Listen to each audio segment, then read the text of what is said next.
there's been a bit of a delay working on the little car. One of the guys that watches my videos, I've met him. He doesn't live far from here. Michael, he's actually had quite a few of those cars. He knows a lot about them, and he's got a lot of stuff for them. So he was looking at my video, and he could see straight away that there was some things missing, like these two wires here. This is one of his spare wiring looms he's loaned me. So these two wires here go off this thing. I've managed to get that off Michael. That's what we don't have that. That's a tickler switch for a Honda S600 for the fuel pump. So without that switch there, you can't prime the fuel pump. We've tested the fuel pump. There's nothing wrong with it. It's just getting low power down at the front of the car. Well, basically, most of the car has low power. It's only getting 11.6 volts.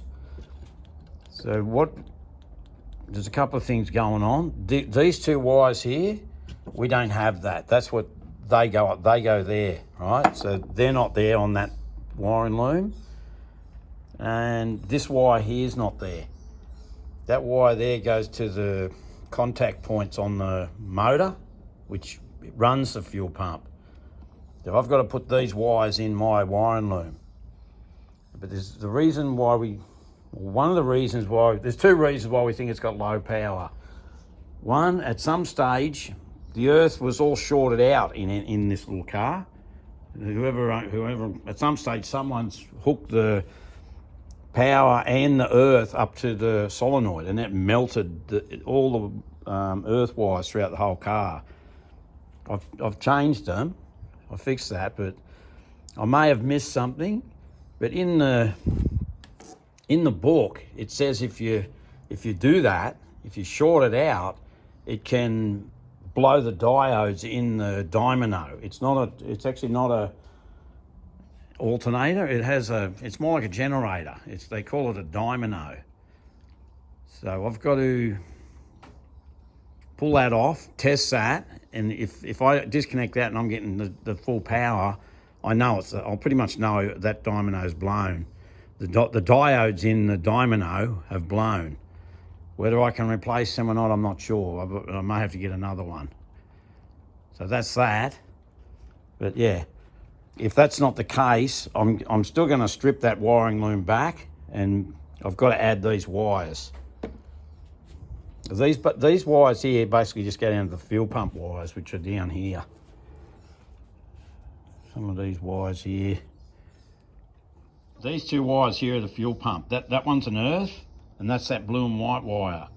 So basically I've just got to put these wires into my wiring loom for starters, or test that dynamo. If that's not it, I've got to go back over this and make sure I haven't got a short somewhere. Not this one, the one in the car. So I may have to pull it back out. Like this is where it goes into the firewall. All that stuff's under the dash. This here, those wires there are for the, let's see, they're for the fuse block, and they look like they're for the voltage regulator. But they just go down the back of the car, those wires. This wires here, they're whatever they're for. They're for the washer bottle, and that goes down to, I believe that goes, anyway, whatever, I'll track it down. But if that's not the case, like that doesn't fix it when I disconnect the dynamo, there's got to be a short somewhere in that wiring loom. So either way, I'll find it. All the rest of these wires are just for the headlights and the horn and the blinkers and stuff. That's all down the front, the horn, the headlights, and the fuel pump and the blinkers. That's all they are. Anyway, I just thought I'd make a bit of video and show you what's been going on. I haven't put up a video for a while. I've had a few people ask me what's going on.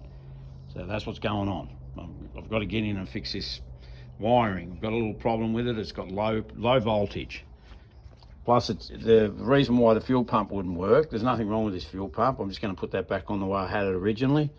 But I'm going to add this switch. So, you know, what with these cars, of course, that's not a self-priming pump.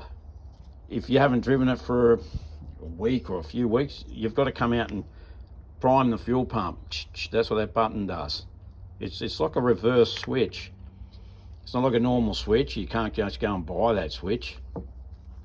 It's like an open, it keeps the circuit open, and when you push that button, it closes the circuit, makes a break, and that's what fills the fuel pump up. Anyway, I'm just letting you know what's going on. I haven't given up on this car, not even close. Thanks for that.